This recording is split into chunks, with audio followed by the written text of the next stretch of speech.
Watch out, this is getting overboard here.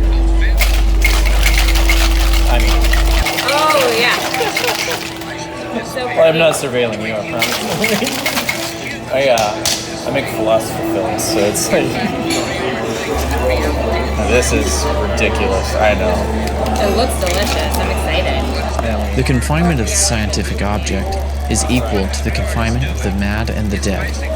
And just as all of society is irredeemably contaminated by this mirror of madness that it has held up to itself, science can't help but die contaminated by the death of this object that is its inverse mirror.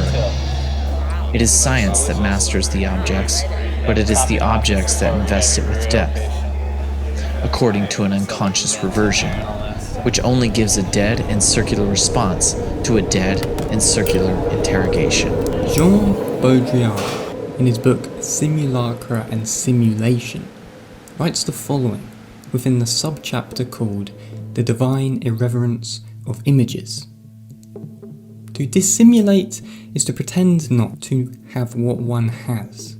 To simulate is to feign to have what one doesn't have. One implies a presence, the other an absence. But it is more complicated than that, because simulating is not pretending. Whoever fakes an illness can simply stay in bed and make everyone believe he is ill.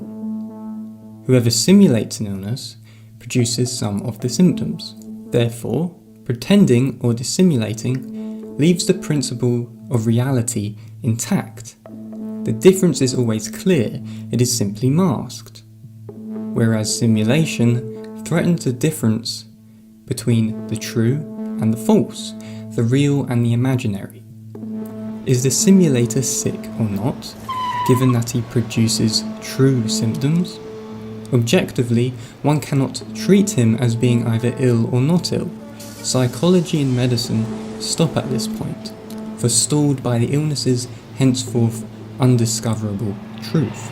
End quote. You could therefore say that the simulation is more real than the real, in the sense that it makes an addition to our existing reality of life, and in so doing, creates its own paradigm, whereby the principles of reality don't apply to the simulation itself. The first principles are instead threatened by the simulation. Thus, our ability to comprehend and discover what is true, false and real becomes, in a sense, undiscoverable through the simulation's lens. This shows in our modern world the insidious power that simulation brings about via the production of what you could call ultimate confusion within the world. Yo, 1 week's pay.